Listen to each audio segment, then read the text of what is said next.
सभी लोग हमेशा की तरह आज भी इस बात पर विचार करने के लिए एक साथ बैठे हैं कि हमारे जीवन में हम ऐसा क्या करें जिससे कि हमारा शेष जीवन और बेहतर हो सके। बहुत पहले मैंने एक घटना पढ़ी थी। एक बार एक व्यक्ति ट्रेन में सफर करने अपना सामान लेकर के चढ़ा।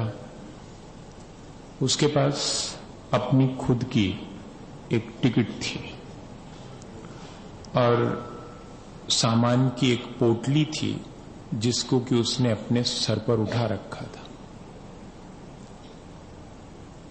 और वो जब ट्रेन में घुसा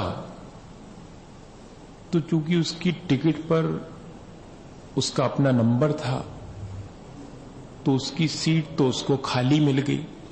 वो अपनी सीट पे जाकर के बैठ गया, लेकिन उसने अपनी पोटली नीचे नहीं रखी, सिर पे ही रखे रहा। लोगों ने कहा कि तुम अपनी पोटली नीचे रख लो। उसने कहा नहीं ठीक है।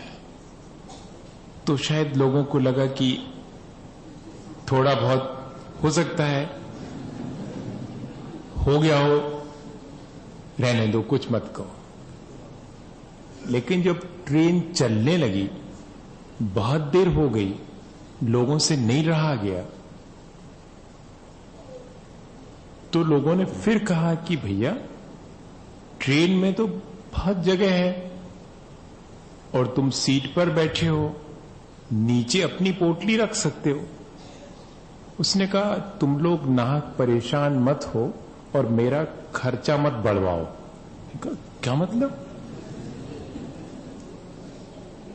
तुम लोग नाहक मेरी परेशानी देख करके परेशान मत हो और मेरा खर्चा मत बढ़वाओ।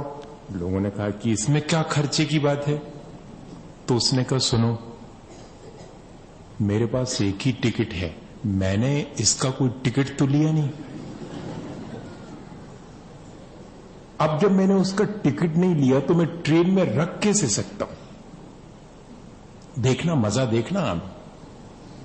अब लोगों को लॉजिक था कि ठीक है हमने टिकट नहीं लिया है इसलिए हम ट्रेन में नहीं रख सकते हैं, लेकिन आप खुद ट्रेन में बैठे हो, सिर पर रखे हैं, तो बोझा तो ट्रेन में ज्यों का त्यों।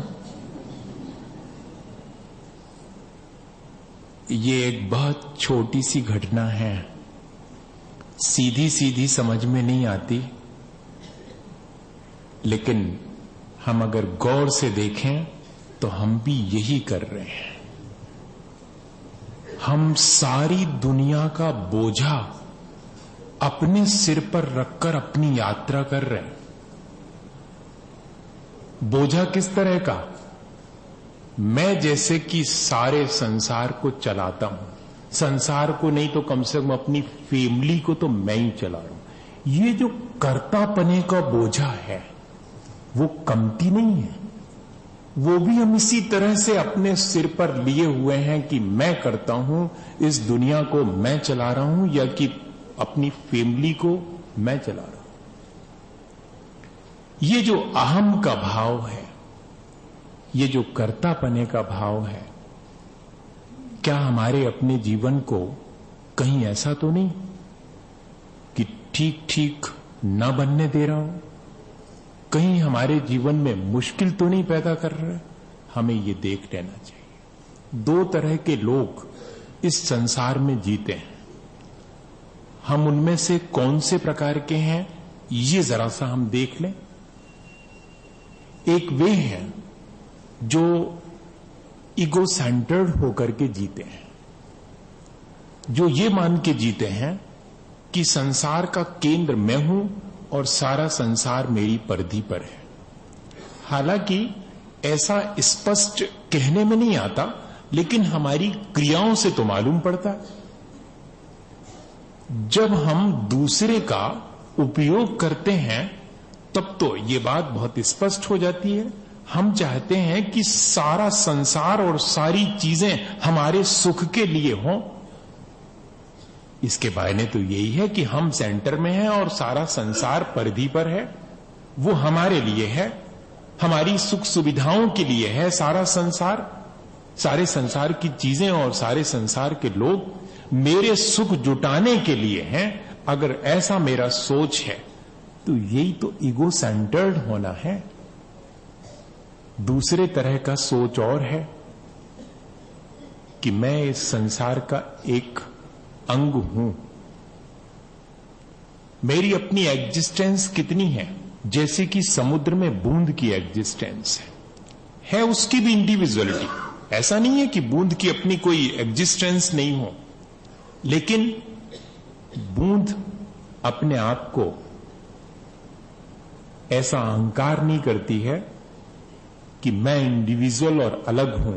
अगर वो ऐसा अहंकार करे तो फिर वो आइसलैंड की तरह समुद्र में पड़ी रह सकती है, लेकिन समुद्र नहीं बन सकती। बूंद अपना अस्तित्व खोकर के समुद्र में ऐसी मिक्सअप हो जाती है कि एक एक बूंद में पूरा समुद्र है।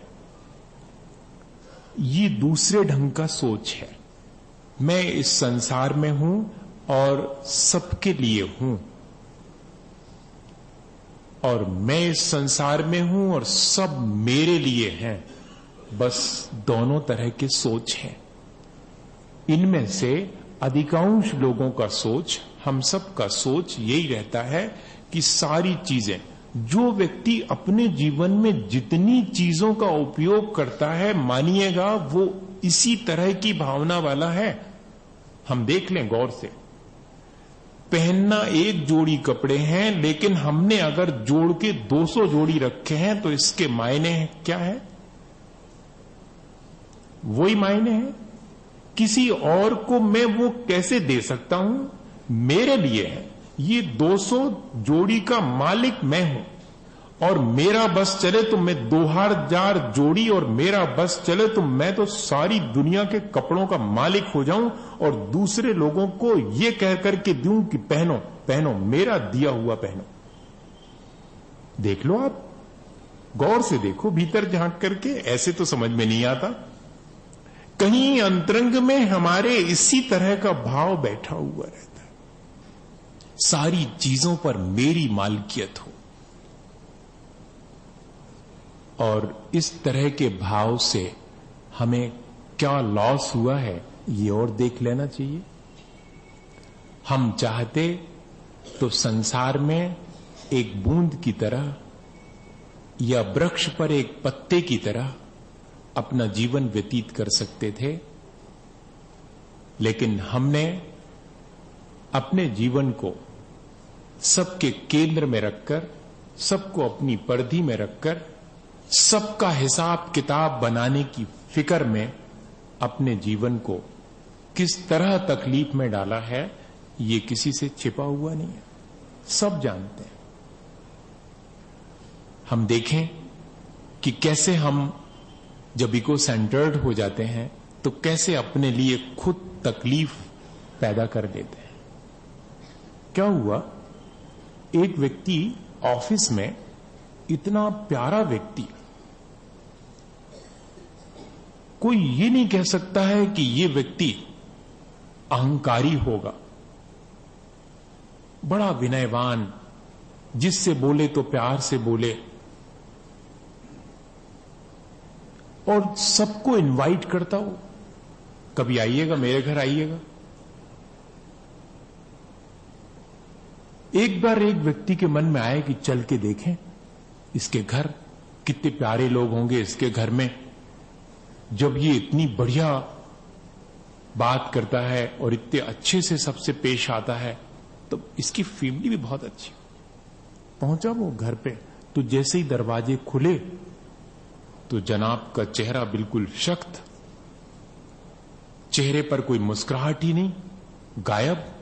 जबकि इतने गर्म जोशी से मिलता था वो ऑफिस में कि बस देखते ही बनता था। और यहां तो उसने ये तक नहीं कहा कि आओ, बस दरवाजा खोल दिया और ऐसे खड़ा है, सपाट चेहरा, चेहरे पर कोई भाव ही नहीं है, कोई वार्म हार्टेड बालकनी नहीं है। उसने कहा खैर ठीक है, आप घर पे आए हैं, हो सकता तबीयत ठीक नहीं। पूछा कैसी है तबीयत? सब बढ़िया है, आ जाओ आ जाओ, भीतर आ जाओ। ऐसे जैसे कि कोई बहुत मुश्किल में हो वो, जैसे अपन किसी को नहीं कहते कि चुपचाप आ जाओ, चुपचाप इधर भीतर, ऐसे उसने कहा। ऐसा हो जाता है, रिसेप्टिविटी गायब हो जाती है जहां ईगो आता है, एग्रेसिवनेस वहां आ जाती है जहां ईगो आता है। ये दो चीजें अपन देख रहे हैं और हम लोगों के भीतर यही हुआ है। हमारा इतना बड़ा लॉस हुआ है, जहां हम ईगो सेंटर हुए हैं वहां हमारी रिसेप्टिविटी खत्म हो गई है। अब हम किसी से कुछ भी ग्रहण नहीं करना चाहते, अब हम सब कुछ हैं ये मान करके संतुष्ट हैं। और ऐसा ही है उसके साथ भी यही स्थिति। भीतर ले जाता है, बिठा देता है, उतने में वो देखता है कि उसका नौकर आ रहा है। नौकर के सामने तो और ज्यादा बिल्कुल शक्त हो गया वो। अब थोड़ी देर में बेटा आया, बेटे को भी उसने हिराकत की नजर से देखा। बड़ा आश्चर्य हुआ, उसने तो ये सोच रहा था कि ये अपने बेटे से तो कम से कम प्यार करेगा, ये अपने नौकर से तो करता ही होगा। जब यहां ऑफिस में इतना बढ़िया सबसे बात करता है तो नौकर भी इसका अच्छे से वहां रहता होगा, लेकिन यहां तो कुछ और ही तमाशा है। और फिर उसने देखा कि जीवन साथी ने भीतर से आवाज दी, तब भी इसने ढंग से नहीं बोला, बड़े कठोर शब्दों में जवाब दिया। अब तो ये बहुत मुश्किल में पड़ा। उसने कहा चलना चाहिए, लगता है अपन गड़बड़ आ गए। वापिस लौटने लगा तो दरवाजे पर बाहर थोड़ी दूर 10 कदम आकर के, 10 कदम बाहर तक आकर के वो भेजने आया। तो इसको थोड़ी जान में जान आई कि लगता तो है कि कुछ है अभी बाकी। तो उसने 10 कदम आने के बाद कहा कि सुनो, तुम ऑफिस वाले जितने प्यारे व्यक्ति हो उतने घर में तो नहीं लगे, मुझे क्षमा करना। उसने कहा सुनो, ये घर का मामला है और अपन 10 कदम आगे आ गए, इसलिए मैं कह सकता हूं घर में तो ऐसा ही रहना पड़ता है। क्यों? घर में अगर मैं मुस्कुरा दूं ना, तो वो जो नौकर है मुझे मुस्कुराता देखकर कहेगा कि मालिक बहुत दिन से पगार नहीं बढ़ाई, पगार बढ़ा दो। इसलिए जरा सावधान रहना पड़ता। और अगर बेटी के सामने अगर मुस्कुरा दिया तो पॉकेट में हाथ डालेगा, जेब खर्च मांगेगा वो, इसलिए बहुत संभल के रहना पड़ता। और जीवन साथी के सामने मुस्कुरा दिया तब तो बहुत मुश्किल है, कौन सी चीज मांग बैठेंगी, कहां नहीं जा सकता। इसलिए जरा संभल के रहना पड़ता। देख रहे हैं आप, यानी हम अपने जीवन को खुद अपने हाथ से नष्ट कर रहे हैं, अपनी क्वालिटीज को, और एग्रेसिव हो रहे हैं सिर्फ काहे के लिए? अपने अहम को विस्तार देने के लिए। सब मेरे हिसाब से चले, मेरा नौकर, मेरा बेटा, मेरी जीवन साथी, सब मेरे हिसाब से, पूरे फैमिली का मैं सेंटर हूं। तब फिर मेरा अपना बिहेवियर कैसा मैंने बना लिया है? एग्रेसिव, जिसमें सिर्फ कांटे कांटे हैं, जिसमें कहीं कोई फूल नहीं है, जिसमें कहीं कोई ग्राहकता नहीं है, सिर्फ आक्रामक रुख है। हम अपने जीवन में झांक के देखें, जहां जहां हम आक्रामक हैं वहां वहां हमारा मानिएगा अहंकार है, और जहां जहां हम ग्राहक हैं, जहां जहां हम रिसेप्टिव हैं, वहां मानिएगा कि हां हम कहीं अपने जीवन में विनयवान हैं, जो कि हमारी अपनी क्वालिटी है। और यदि हम अपनी ये क्वालिटी ज्यादा डेवलप करें, रिसेप्टिविटी हमारी बढ़ती चली जाए, तो हमारी गुणवत्ता भी बढ़ती चली जाएगी। आज हम बहुत अच्छे तो होना चाहते हैं, बहुत गुणवान तो होना चाहते हैं, लेकिन हमारे गुणों को जो हमारे भीतर हैं और हमारे भीतर आ सकते हैं, उनको ढकने वाली चीज अगर हम अपने भीतर बनाए रखेंगे, जिसे हम अहंकार कहते हैं, तब तो फिर संभव ही नहीं है कि हमारे जीवन में हम वो सब चीजें जो हम चाहते हैं हमारे जीवन में हों, वो हम ला ही नहीं सकते। हम अपने जीवन में गुणों को तब ला सकते हैं जबकि हम विनयवान हो। लो प्रेशर एरिया बनता है तब रेनफॉल होता है। वर्षा कहां होती है? जहां लो प्रेशर एरिया बनता है। गर्मी बढ़ती है, हवाएं ऊपर उठना शुरू होती हैं, लो प्रेशर एरिया क्रिएट होता है, साइंस का यही कहना हो, फिर बाद में रेनफॉल होता है। और आज क्यों ये मुश्किल है हमारे साथ? ना वहां पानी है और ना भीतर गीलापन है, भीतर भी भीगापन नहीं है, भीतर भी कहीं कोई कहना चाहिए तरावट नहीं है, भीतर भी वही घटाटोप मची हुई है जो कि बाहर है। जब तक प्रेशर लो ना हो, अहंकार हमारे प्रेशर को बढ़ाता है, हमारे दबाव को बढ़ाता है, विनय हमारे प्रेशर को कम करती है। बहुत सीधा सा हिसाब। जितनी गुणवत्ता हमारे भीतर बढ़ती है वो सब अहम शून्य होने पर बढ़ती है। जितना हम अहम शून्य होंगे, जितना अहम का दबाव हमारे भीतर कम होगा, उतनी गुणवत्ता बढ़ेगी, उतनी विशुद्धि बढ़ेगी। और आज ये चीज कम होती जा रही, चाहे शिक्षा के क्षेत्र में हो, चाहे धर्म के क्षेत्र में हो। जरा सी चीजों में, दोनों भौतिक उपलब्धियों में भी अहंकार बढ़ रहा है, इधर धार्मिक उपलब्धियों को लेकर के भी अहंकार बढ़ ही रहा है। जबकि होना यह चाहिए था कि हमारी स्थिति धीरे धीरे अहम शून्य होते चली जानी चाहिए। कौन व्यक्ति है जो कि अहंकार को पसंद करे? कोई पसंद नहीं करता, लेकिन कोई उसे छोड़ना भी नहीं चाहता। ऐसा लगता है कि जैसे दूसरे के सामने हम एग्रेसिव नहीं होंगे तो हम तो बहुत छोटे हो जाएंगे, हम अपना टेरर क्रिएट करके नहीं रखेंगे तो हम तो बहुत छोटे हो जाएंगे। यानी हम अपने भीतर खुद डिस्क्वालिटीज बनाते चले जाएं इस वजह से कि हमारा अपना सिक्का चले। भैया ऐसा तो किसी का भी नहीं चला, अहंकार तो भरत चक्रवर्ती का भी नहीं चला। वृषभगिरी पर नाम लिखने गए थे, उसके पहले सैकड़ों और हजारों वहां लिखे थे, तब दूसरे का मिटा के अपना लिखना पड़ा था। ये बात सब जानते हैं, लेकिन जीवन में क्यों नहीं आ पाती ये बात? क्यों हम अपना नाम हर जगह लिखवाना चाहते हैं, अपना फोटो हर जगह लगवाना चाहते हैं? एक एक कॉलम पर अगर हमने एक जरा सा डोनेशन दिया है तो उस कॉलम पर हमारा नाम, जबकि हमारे सिवाय हमारा नाम कोई नहीं जानता। हम ही आएंगे और उस कॉलम पर अपना नाम पढ़ करके गदगद हो लेंगे, बाकी तो किसी को मालूम नहीं कि फलाने चंद जी कौन से होंगे। कोई ऐसे बहुत सारे लोग होते हैं एक ही नाम के, लेकिन इसके बाद भी ये बात जाती नहीं है।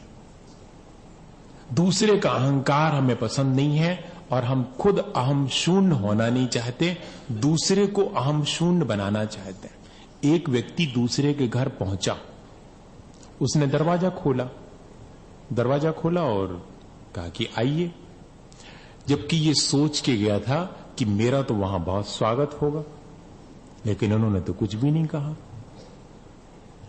और जब कुछ भी नहीं कहा तो अहंकार को तो बहुत चोट लगती है अगर कुछ नहीं कहा जाए तो। हां, तो उसने कहा कि आप मुझे पहचाने? हां, पहचान गया मैं। फिर भी ऐसा कह दिया? नहीं, मुझे लगता है कि आप मुझे ठीक से नहीं पहचाने, हम फलाने के। हां ठीक है, अब तो और मुश्किल हो गई। इतना हमने उनका तब नाम ले लिया और फिर भी आप कह रहे हैं ठीक है। और जब फिर ये कहा कि शायद आप उनको भी ठीक से नहीं जानते, जानता हूं, आप एक कुर्सी ले लीजिएगा और क्या। ऐसा कह दिया तब तो और बौखला गए वो। मैंने इतनी बातें कहने के बाद वो कह रहा है कि तो ठीक है एक कुर्सी ले लीजिएगा। तब इनको बहुत इंसल्ट फील हुई और उन्होंने कहा कि सुनो, आप मुझे ठीक से जानते नहीं हैं। थोड़े गुस्से में आके कहा कि मैं आपके घर आया हूं और आप मुझे ठीक से जानते नहीं हैं। तो मालूम उस जिस व्यक्ति ने घर में उसके आया था, उसने कहा you can take 2 chairs please, sit down. 2 ले लो, लेकिन सिर पे मत बैठो, हमारे घर आए हो, घर में तो हम ही बड़े हैं, आप कितने ही बड़े रहे हो। क्या मतलब? यही है हम सबके साथ भी। ये तो एक उदाहरण है। व्यक्ति हमेशा ये चाहता है कि वो औरों की अपेक्षा बड़ा हो। हम सबके साथ भी यही है। दूसरा हमसे बड़ा हो ये हमें सहन नहीं होता, और हम दूसरे से बड़े हों ये दूसरे को सहन नहीं होता। बताइए कोऑर्डिनेशन बनेगा? नहीं बनेगा। और ये हो रहा है, सब दूर यही हो रहा। हम दूसरे को अपने से छोटा करने में लगे हैं, अपने को बड़ा करने में नहीं लगे हैं। हर आदमी अगर दूसरे को छोटा करने में लगा हो तो बताइए कोई बड़ा हो सकेगा? जो आपसे झुककर मिला होगा, मानिए वो आपसे बड़ा रहा होगा। लेकिन बहुत सीधी सीधी सी चीज होने पर भी जल्दी से हमारे समझ में आती नहीं है। दुर्योधन के समझ में भी नहीं आई थी। पहुंच गए थे दुर्योधन श्री कृष्ण के पास, जबकि ये तय हो गया था कि अब तो लड़ाई होगी ही, अब कोई चांसेस नहीं है। संधि वार्ता के लिए भी श्री कृष्ण आकर के वापस लौट गए थे, मंजूर नहीं किया था। तब लड़ाई तय है, और अब अपने अपने लोगों को ढूंढो, अपने पक्ष में कौन लड़ेगा। और श्री कृष्ण ने भी घोषणा की थी कि मैं भी जो मदद चाहेगा उसे मदद दूंगा। और पहुंचे दुर्योधन तो कहां जाकर के बैठे थे? सिर के पास। अहंकार हमेशा सिर पे ही चढ़ करके बोलता है, दूसरे के भी और अपने भी। रिसेप्टिव तो हो ही नहीं सकता। अहंकार में रिसेप्टिविटी हमारी गायब होती, गुणवत्ता हमारी धीरे धीरे नष्ट होती। श्रेष्ठ नहीं होने के बाद हमें अपने श्रेष्ठ होने का भ्रम हो जाता है, और जिस व्यक्ति को अपनी श्रेष्ठता का भ्रम हो जाए उससे ज्यादा अश्रेष्ठ कोई नहीं होता, और उसके श्रेष्ठ होने के सारे चांसेस खत्म हो जाते हैं, क्योंकि हम पहले से ही मान के बैठे हुए हैं कि हम श्रेष्ठ हैं। अब श्रेष्ठ होने के कोई चांसेस ही नहीं। दुर्योधन सिर के पास बैठे हैं, और उनके 2-5 मिनट के बाद, यह समझिएगा जस्ट उनके आने के बाद कौन पहुंचा था? अर्जुन पहुंचे थे। वो कहां जाके बैठे थे सबको मालूम, चरणों में जाके बैठे थे। ये बहुत बड़ा प्रतीक है। भले ये घटना ठीक ऐसी घटित हुई हो ना न हुई हो, हमारे जीवन में रोज घटित होती है। रोज, वो तो किसी एक दिन घटित हुई होगी, हमारे जीवन में रोज घटित होती है। कभी किसी से भी हमें कुछ सीखना हो, जबकि सारी दुनिया से हम सीख सकते हैं। एक छोटे से बच्चे भी से सीख सकते हैं, एक छोटे से पौधे से सीख सकते हैं, उगते हुए सूरज से सीख सकते हैं। दुनिया में सीखना अगर चाहें तो सबसे सीख सकते हैं, लेकिन झुक करके ही सीखा जा सकता है, किसी के चरणों में बैठ के सीखा जा सकता है। आज वो चीज हमारे जीवन से गायब हो गई।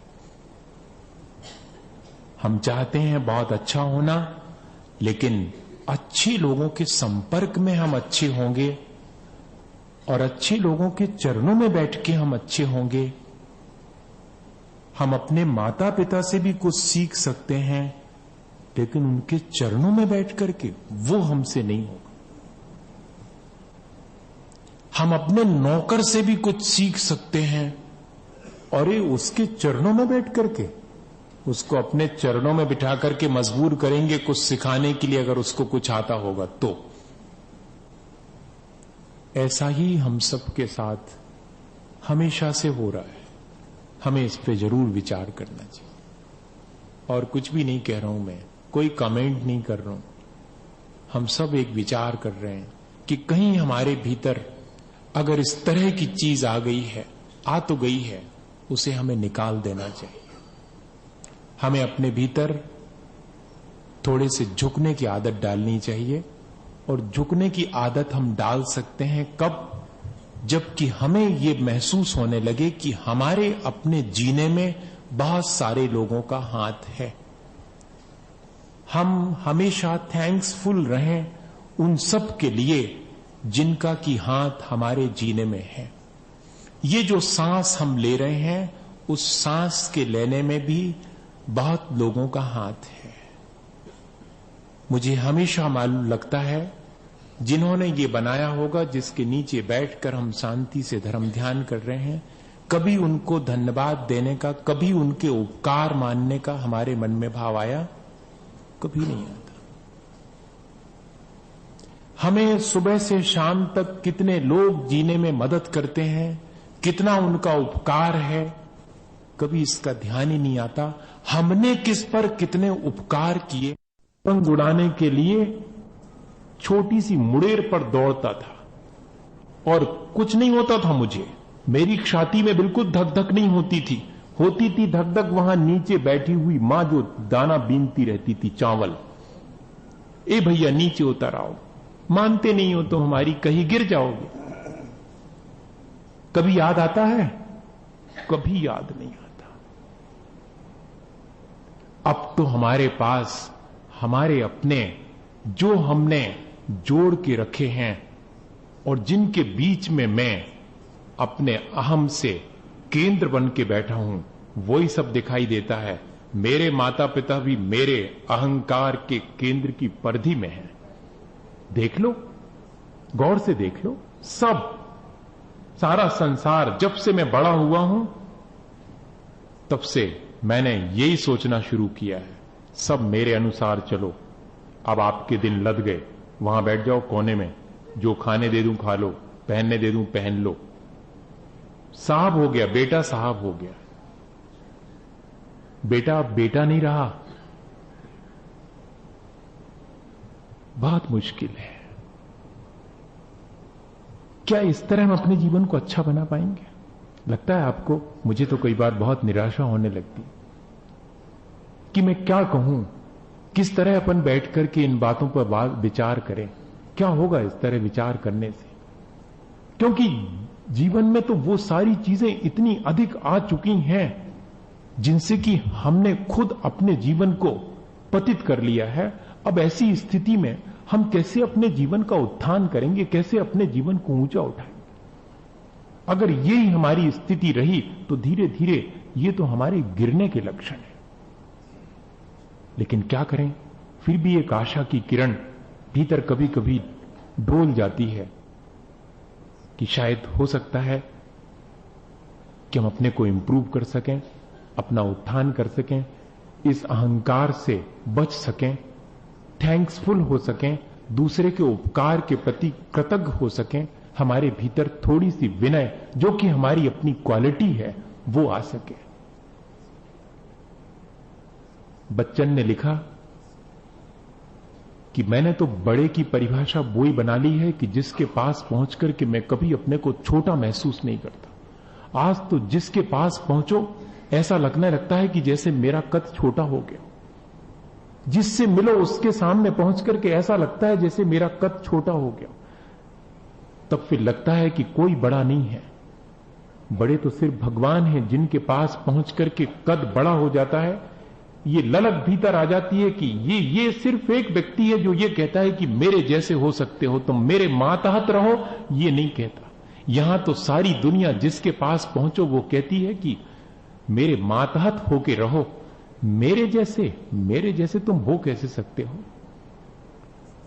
जब नेपोलियन बोनापार्ट अपनी सेना के बीच में बहुत स्टूडियस था, उसने अपनी बहुत बड़ी लाइब्रेरी बना के रखी थी और उस लाइब्रेरी में से उसको एक बहुत ऊंची जगह पर रखी हुई किताब चाहिए थी।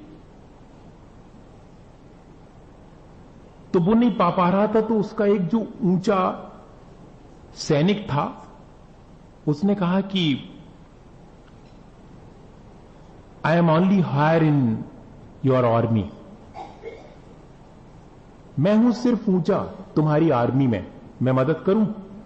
तो मदद तो दूर की बात, नेपोलियन ने कहा कि you are only longer in my army not higher, तुम सिर्फ लंबे हो ये कहो, ऊंचे नहीं, ऊंचा तो मैं हूं। इस मानसिकता से क्या मालूम पड़ता है, हम सबके साथ भी यही मानसिकता जुड़ गई है। जब भी कोई हमारे निकट आता है, क्या वो हमारे निकट आके ये फील कर पाता है कि मैं भी बड़ा हो गया हूं?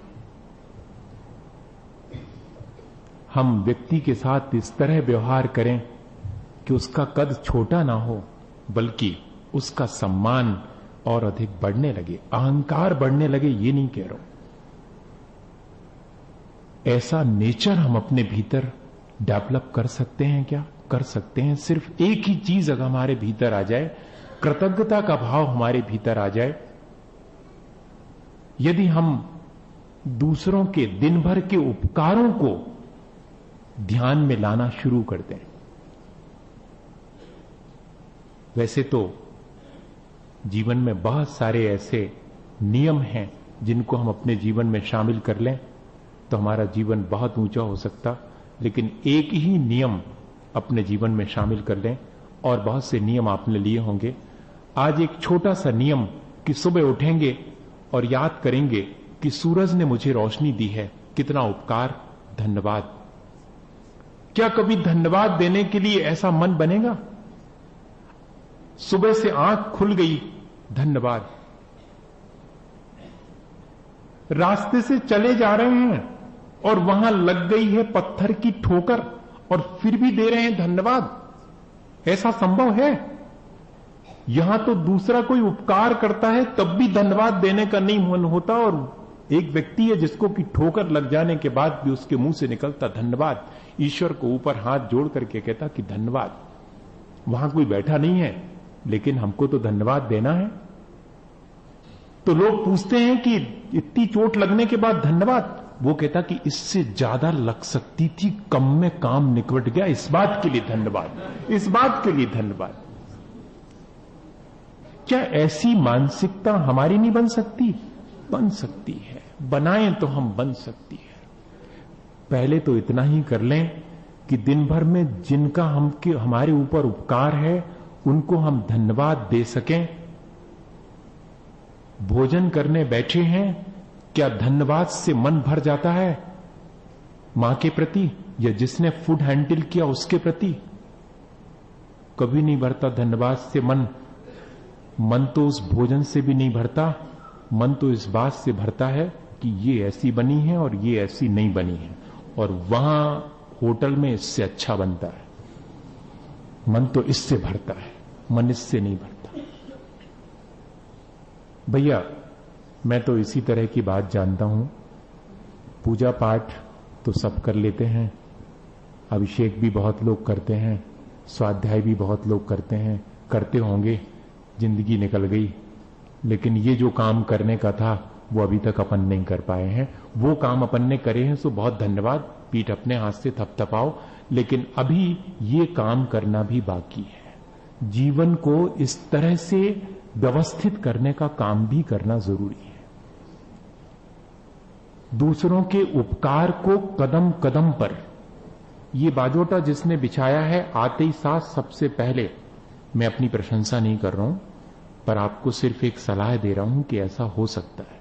ये बाजोटा जिसने बिछाया है, ये पाटा जिसने लगाया है, आपको शायद नहीं मालूम, मेरा इस पर बैठने के बाद जी कितना भर आता है ये मैं जानता हूं। जब आप मुझे ताली बजा करके और गा करके और अपने यहां पर प्रवेश करके ला रहे थे, तब मेरा मन कितना भर आया था ये मैं जानता हूं। क्या कभी इसी तरह हमारा मन भर आता है छोटी छोटी चीजों के लिए कि लोग मेरे लिए कितना कर रहे हैं, कितनी गुड विशेष दे रहे हैं सुबह से शाम तक, आप स्वस्थ रहें, प्रसन्न रहें, आपको कोई तकलीफ ना हो।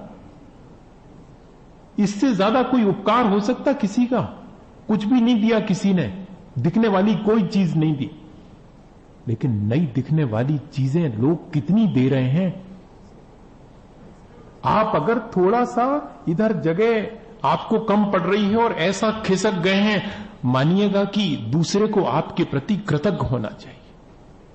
उन्हीं क्षणों में कृतज्ञता से भर जाना चाहिए था। होना तो ये चाहिए था मन में कि अरे मेरे लिए आप खिसक गए, लेकिन ये होता ही नहीं है। सामने वालों को कहना पड़ता है कि खिसको जी, और ठीक इस अधिकार से कि जैसे मेरी जगह हो, तुमने कोई मेरे ऊपर उपकार नहीं किया, वो तो मुझे बैठ नहीं था, तुम ज्यादा जगह बैठ गए। कितना मुश्किल है इतनी छोटी सी चीज। मैं बहुत बड़ी बड़ी चीज नहीं कह रहा हूं, यहीं पर हम देख लें, क्या इतना हम कर पाते हैं? दर्शन कर रहे हैं और कोई और आ जावे तो हम थोड़ा सा खिसक जाते हैं क्या? और हमारे खिसकने पर सामने वाला पूरे उसी धन्यवाद से भर जाता है क्या? नहीं हो पाता, अभी नहीं हो पा रहा ये। अभी तो ज्यादा से ज्यादा जगह दर्शन करने के लिए मुझे चाहिए। हटो वहां पर, बाजू से खड़े रहो, हम यहां से, हाँ हम दर्शन कर रहे हैं, तुम देखो हम कैसे दर्शन कर रहे हैं। नहीं भैया नहीं, हम धर्म के क्षेत्र में चाहे कर्म के क्षेत्र में सब जगह लिखा तो है कि 10 मुंडानम, अकेले केशों का मुंडन कर लेना मुंडन नहीं है, हाथ पैर का मुंडन और 5 इंद्रियों का मुंडन, अपनी वचन प्रवृत्ति का मुंडन, सब चीजों का मुंडन, सब चीजों में विनय आनी चाहिए।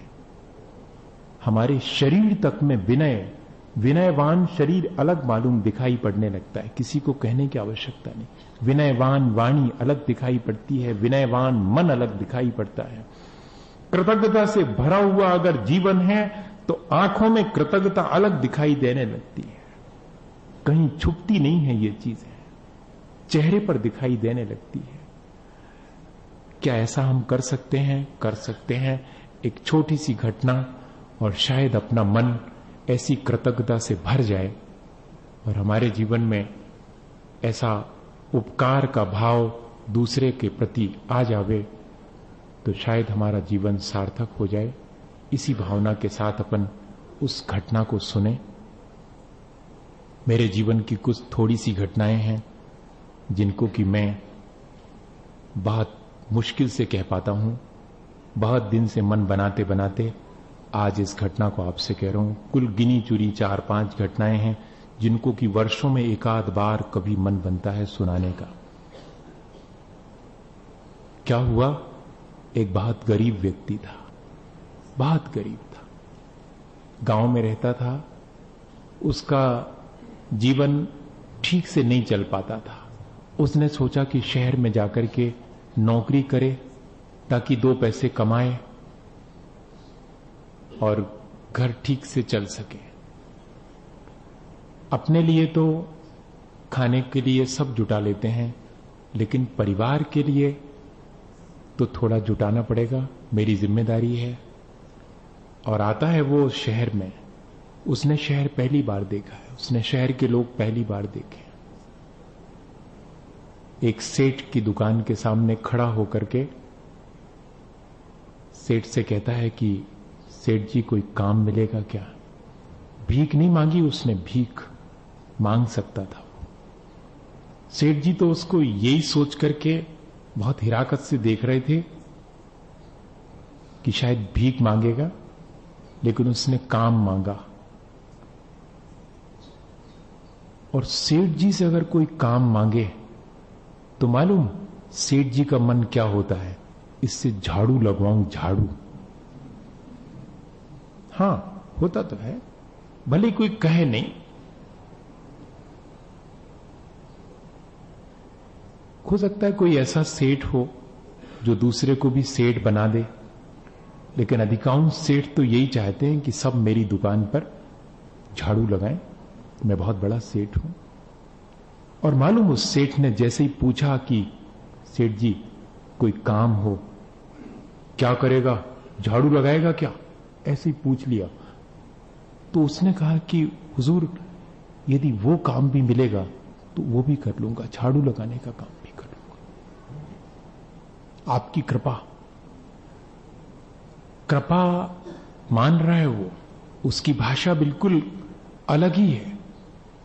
और सेठ जी की भाषा, ईगो सेंटर्ड होने की भाषा कौन सी है? अच्छा तो झाड़ू लगाएगा, ठीक है, कितना पैसा लेगा? जो आप दे देंगे हुजूर। देखना आप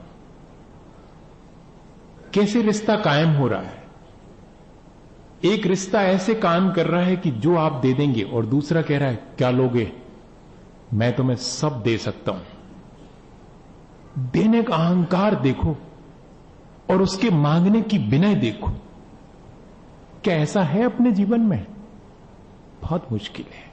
ये तो कहानी है, कहानी को सच्चा मत मानना। ये सब नहीं होता, इन सब के दिन लद गए हैं, है ना? ये तो सिर्फ किस्सों कहानी की बातें हैं। नहीं भैया, जीवन की बातें हैं, जीवन की। ऐसे लोग भी हैं आज। और सचमुच में सेठ ने उसको अपने यहां पर झाड़ू लगाने का काम दे दिया। और मालूम क्या तय हुआ? अहंकार हमेशा तय करता है चीजों को। श्रद्धावान, विनयवान तय नहीं करता। वो तो सिर्फ जो तय हो जाता है उसे स्वीकार कर लेता है। तय क्या हुआ कि जो 2 जून का भोजन और कपड़े और रहने के लिए वो जो बाहर का दालान है वो बस, और महीने भर में इतना ही मिलेगा। झाड़ू लगाने का काम दुकान में शुरू। एक दिन झाड़ू लगाते लगाते सेठ ने देखा कि ये झाड़ू लगाने वाला जो नौकर है वो तो जो पर्चियां बाहर फेंकता है उनको पढ़ता भी है। इसका मतलब लगता है पढ़ा लिखा है। अहंकारी के सामने अगर कोई पढ़ा लिखा, उस सेठ जी के सामने कोई पढ़ा लिखा अगर दिखाई पड़ जाए तो सेठ जी के अहंकार को और ज्यादा ठेस पहुंचती है। हाँ, अहंकारी के सामने अगर कोई क्वालिटीज वाला व्यक्ति, कोई गुणवान व्यक्ति अगर हो तो अहंकारी के अहंकार को बहुत चोट पहुंचती। अब ये अगर पढ़ा लिखा है तब तो बहुत मुश्किल है। सुनो, कब पढ़े लिखे हो? उसने कहा हुजूर आपकी कृपा से थोड़ा बहुत हिसाब जानता हूं। अरे तुमने पहले नहीं बताया? हिसाब किताब जानते हो तो थोड़ा दुकान का हिसाब किताब, पर्ची वगैरह भी बनाने का काम शुरू करो। उसने कहा कर दूंगा हुजूर, वो भी कर दूंगा। क्या लोगे इसका? कुछ नहीं मालिक, जो आप देंगे। तो बस ठीक है, जितना भी मिलता है उतने में ही, ठीक है ना? हाँ ठीक। यही है ना, यही है अपन के साथ भी, यही है। ये तो कहानी में है, अपन के साथ भी यही, कोई बहुत बड़ी बात नहीं है। अब सेठ राजी है कि कोई हर्जा नहीं, पढ़ा लिखा है, इससे ज्यादा अपन को कोई दिक्कत नहीं होने वाली। जल्दी मान गया, ये तो दुकान का काम करेगा, हमेशा अपने मातहत ही रहेगा। और धीरे धीरे करके वो पढ़ा लिखा होने की वजह से अब काम तो उसका बढ़ना शुरू हो गया। वो तो रोकड़ बही करने लगा। लेकिन उसका कैडर तो वही झाड़ू लगाने वाला। भले ही अब झाड़ू लगाने के साथ साथ वो मुनीमगिरी का काम भी करता है, अकाउंटेंट भी बन गया है, लेकिन उसे अकाउंटेंट का कोई दर्जा नहीं है, उसे दर्जा झाड़ू लगाने वाले का ही है। हम लोगों के जीवन में भी यही है। हम सबको दर्जा वो ही देना चाहते हैं। और लेकिन थोड़ा सा परिवर्तन जरूर आया। अब उसको वो दालान वाली जगह से 2 कमरों वाली जगह जरूर मिल गई है। कोई उसके नाम से एफडी नहीं है, कोई उसको पगार नहीं मिलती है। बस 2 जून का भोजन, थोड़े कपड़े पहले से अच्छे मिलने लगे हैं, क्योंकि मुनीमी का काम करने वाला सेठ का नौकर थोड़े अच्छे कपड़े पहनने वाला होना चाहिए, इसलिए जरूरी है, वैसे नहीं, वैसे जरूरी है। क्योंकि इससे सेठ जी का स्टेटस बनता है, इसलिए उसको अच्छे कपड़े पहनना जरूरी है, इसलिए अब उसे अच्छे कपड़े पहनने मिलने लगा है। बाकी उसके प्रति अब लेकिन मजा यह है कि सेठ जी का विश्वास तो धीरे धीरे उसके प्रति बढ़ रहा है कि आदमी ईमानदार है सीधा साधा। और चाहिए भी अपन को, हर एक को ऐसे ही व्यक्ति चाहिए, ईमानदार और सीधा साधा। हम कितने ईमानदार और कितने सीधे साधे हैं? नहीं, ये नहीं। दूसरे को ईमानदार और सीधा साधा होना चाहिए। अब देखना मजा, बाकी जो लोग उसके यहां काम करते हैं उनको होने लगी ईर्ष्या। जब भी गुणवत्ता बढ़ती है तब ईर्ष्या शुरू होती है, या कि अहंकार। अहंकार है एक्टिव और ईर्ष्या है पैसिव, बहुत हिडन, बहुत छुपी हुई अहंकार की वैरायटी है ईर्ष्या। और वो होना शुरू हुई। राजा के सेठ जी के कान भरे जाना शुरू हुए। ये जो आपका मुनीम जैसा झाड़ू लगाने वाला है ना, इससे आप संभल के रहना। ऐसा ना हो कि एक दिन आपके पूरे पैसे पर ये झाड़ू लगा करके निकल जाए। बहुत खतरा पैदा हो गया। गुणवान व्यक्ति अगर अपने पास आ जावे तो अपन को अब खतरा मालूम पड़ने लगता। देखो तो बुद्धू सुद्धू सा हो चलेगा, क्योंकि उसके सामने अपना काम आसानी से, उसको अपन चीट कर सकते हैं, उसको बुद्धू बना सकते हैं। अब उसको तो कुछ भी नहीं मालूम, वो तो फिर भी अपने सेठ जी के प्रति बहुत कृतज्ञ है, सेठ जी को बहुत उपकारी मानता है अपना, कि उनकी वजह से आज मैं इस स्थिति में हूं कि जरा ठीक से भोजन कर पाता हूं, अपने बच्चों को कुछ थोड़ा बहुत भेज पाता हूं। और एक दिन जब सेठ जी का विश्वास, सैकड़ों बार कोई किसी के बारे में झूठी बात कहे तो एक आध बार तो विश्वास होने लगता है। 100 बार अगर किसी बात को, झूठी बात को कहा जाए तो एक बार वो सच्ची मालूम पड़ने लगती। और सेठ जी को लगा कि हो ना हो, ये हमारे पैसे को कहीं ना कहीं से इतना राजी क्यों है, इतने कम पर इतना राजी क्यों? अगर कोई दहेज नहीं मांगे अगर लड़का, तो लड़की वाले को लगने लगता कि इतनी जल्दी राजी क्यों है, कोई ना कोई खोट जरूर है। बड़ा मुश्किल है, बड़ा मुश्किल है। कोई अगर विनयवान हो तो चालाकी मालूम पड़ती है, कोई अगर प्यार से बोले तो स्वार्थी मालूम पड़ता है। ये बड़ा मुश्किल हो गया। कैसी मानसिकता, कैसे हमें अपना जीवन जीना पड़ रहा है। ऐसे हमने अपने जीवन को बना लिया है सबने, और सब एक दूसरे के साथ इसी तरह व्यवहार करते हुए और आराम से जी रहे हैं। धर्मात्मा मानने वाले अपने को धर्मात्मा मान रहे हैं, वैज्ञानिक अपने को वैज्ञानिक मान रहे हैं, सब अपने को बहुत ऊंचा मान रहे हैं, लेकिन जी उसी स्तर पर रहे हैं जिसकी अपन यहां बात कर रहे हैं। वही स्तर है, वही घटिया स्तर है, लेकिन लेवल बहुत सुंदर सुंदर लगे हैं सबके ऊपर।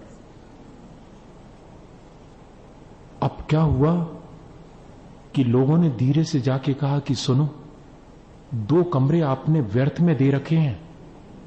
एक कमरे में वो सोता है, खाना बनाता है, दूसरे कमरे में सारा कुछ इकट्ठा करके रखता जा रहा है।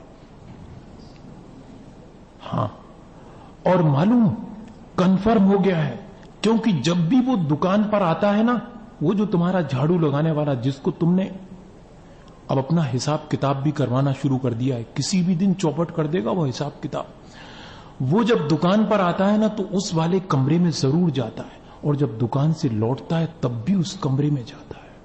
सारा दारो मदार, सारा मामला उसी कमरे में है, वो जो तुमने एक्स्ट्रा कमरा उसको दे रखा है। और सावधान हो जाओ, कितनी जल्दी विश्वास हो जाता है। सच्ची पर उतनी जल्दी विश्वास नहीं होता, ऐसी झूठी बातों पर बहुत जल्दी विश्वास। और सेठ जी को विश्वास हो गया। लोगों ने कहा कि सुनो, मौका देख करके हमला बोलना, रंगे हाथों पकड़ेंगे। दूसरे को हम ऐसे ही रंगे हाथों पकड़ना चाहते हैं। हां, जैसे सब चोर हो ना, ऐसा लगता है, सबको रंगे हाथों पकड़ेंगे। और कब, जबकि वो उस कमरे में भीतर गया और अब बस 5 मिनट बाद बाहर आके दुकान जाने वाला है, तब पहुंच गए सेठ जी उन 4 लोगों के साथ। वे 4 लोग और कोई नहीं है, हमारी अपनी कशाएं हैं, हम सेठ हैं अपने भीतर अगर देखा जाए, लेकिन जब ये 4 लोग घेर लेते ना अपन को, तो अपन सेठ वेट नहीं रहते, फिर अपन पक्के संसारी हो जाते हैं। हाँ, और हो गए हैं। ले जाते हैं वो उन 4 लोग, सेठ जी खुलवाओ दरवाजा। खोलेगा नहीं, वो देख लेना, खोलेगा नहीं, जल्दी नहीं खोलेगा, सब संभाल लेगा तब खोलेगा। खटखटाया दरवाजा, खोलो। अब भीतर तो वो सक पका गया कि ऐसा तो कभी हुआ नहीं, मैं तो सिर्फ 5 मिनट भीतर रुकता हूं, और आज इन 5 मिनट में मैं जैसे ही भीतर घुसा और दरवाजा खटखटाया और लगता है सेठ जी की आवाज, और बहुत तेजी से कह रहे हैं कि दरवाजा खोलो। इसी समय खोलते क्यों नहीं, मैं दरवाजा तोड़ दूंगा। समझ गया वो कि अब मेरे गांव लौटने का समय आ गया। मेरी कृतज्ञता आज भी ज्यों की त्यों है सेठ के प्रति, लेकिन सेठ का विश्वास मेरे प्रति अब उठ गया है। बात खत्म हो गई, रिश्ता इतना ही था। और धीरे से दरवाजा उसने खोला तो ऐसे झपट के घुसे सारे लोग जैसे कि कमरे में हीरे जवाहरात भरे होंगे, खुलते ही साथ दिखने लगेंगे। लेकिन कमरे में कुछ भी नहीं था, कुछ भी नहीं था। लेकिन कुछ भी नहीं होते हुए भी एक छोटी सी संदूक जरूर रखी थी उस कॉर्नर पर। धीरे से इशारा किया सेठ जी को, देखो देखो वो रखी हुई है, घबराओ मत, हमने आपको इंफॉर्मेशन सही दी थी, वो रखी हुई है, सब उसी में है, कीमती कीमती चीजें, सब कीमती सामान उसी में। सेठ जी ने कहा कि सुनो, उस संदूक में क्या है? ये पूछना ही इस बात का प्रतीक है कि संदेह है, और जहां संदेह है वहां अहंकार भी है। विश्वास और कृतज्ञता और विनय, ये सब चीजें एक साथ रहती हैं, ये संदेह के साथ नहीं रहती। चाबी कहां है? चाबी लाओ। उसने कहा मालिक, मालिक आज चाबी की क्या जरूरत पड़ गई? तुम चाबी देते हो कि नहीं देते? भाषा ज्यों की त्यों है। अहंकारी की भाषा अलग है, विनयवान की भाषा अलग है। वो मालिक कह रहा है और ये दुत्कारता जा रहा है। वो हाथ जोड़ता है कि मालिक चाबी भर मत मंगाओ, और कम से कम उस संदूक की, तब तो संदेह और बढ़ जाता है। चाबी देते हो कि नहीं? मालिक चाबी ही क्या, मेरा पूरा जीवन आपको देता हूं, लेकिन संदूक मत खोलो। संदूक अगर आप खोल लेंगे तो फिर मैं आपके यहां से विदा ले लूंगा। आपका मेरे ऊपर बहुत उपकार है। लेकिन ये बात तो और ज्यादा संदेह बढ़ाने वाली थी। ये बात सामने वाले की विनय प्रकट करने वाली नहीं लग रही थी, सामने वाले पर विश्वास करने वाली बात नहीं लग रही थी। और सेठ ने जब संदूक खोला तो सोचा तो ये था कि निकलेंगे हीरे जवाहरात, लेकिन निकला क्या था? एक फटा पुराना अंगरखा, एक फटी पुरानी धोती और एक फटी सी पगड़ी। 3 चीजें इसमें थी। और वो गरीब हाथ जोड़े जो अपने मालिक का दिया हुआ खाता है, जो अपने मालिक का दिया हुआ पहनता है, वो खड़ा हुआ है हाथ जोड़े, और तीनों चीजें सेठ के हाथ में हैं। ये क्या है? मालिक, ये मेरी बहुत बड़ी संपत्ति है। जब जब भी आपकी दुकान पर जाता हूं और दुकान से वापस लौट के आता हूं, तब तब एक बार इन तीनों चीजों को टटोल के जरूर देखता हूं, क्योंकि ये तीनों चीजों पहन करके मैं आपके यहां आया था, और वहां से आपकी कृपा से इतने ऊपर पहुंच गया हूं कहीं मुझे इस बात का अहंकार ना आ जाए, इसलिए मैं इन तीनों चीजों को संभाल के रखे हूं। मेरी अपनी औकात तो इतनी ही है, बाकी सब आपका दिया हुआ है, मेरा अपना कुछ भी नहीं है। काश ऐसा ही अपने जीवन में, अपने मन में आता कि जो कुछ भी यहां हमने पाया है वो लोगों की कृपा से पाया है, उनके उपकार से पाया है। हम तो क्या लेके आए थे, दोनों मुट्ठियां बांधे थे, बोलते तक नहीं बनता था, अपना काम अपने हाथ से करते नहीं बनता था, और आज किस बात का अहंकार कर रहे हैं। क्या चीज थी हमारे पास? तीन ही चीजें हैं हमारे पास जिनका अहंकार करना चाहें तो कर सकते हैं। सच्चे देवगुरु शास्त्र की शरण लेके आए थे, उस फैमिली में पैदा हुए थे जिसमें कि सच्चे देवगुरु शास्त्र की शरण मिली थी, और भूल गए हम उस फैमिली का उपकार, भूल गए जिसमें कि हमें ये संस्कार मिले थे। तीन ही चीजें मिली थी, सच्चे देवगुरु शास्त्र, और उनने हमेशा हमें अहंकारी होना नहीं सिखाया, विनयवान होना सिखाया। काश वे तीन चीजें हमेशा हमें याद में बनी रहती कि विरासत में ये मिली हैं। क्या हमने अपनी इस विरासत को आज भी बचा करके रखा है? अगर ये तीन चीजें, इनके प्रति विनय, इनके प्रति श्रद्धा, इनके प्रति कृतज्ञता हमारी बनी रही तो हमारा जीवन जरूर से ऊंचा उठेगा। कोई वजह नहीं है कि ऊंचा न उठे। इसी भावना के साथ कि हम सब अपने जीवन में इस विनय को, इस श्रद्धा को, इस कृतज्ञता को और इस उपकार की भावना को हमेशा बनाए रखें ताकि अपना जीवन ऊंचा उठ सके। आज एक साथ बैठ करके फिर इसी भावना से नमोकार करते हैं कि हमारा जीवन अच्छा बने।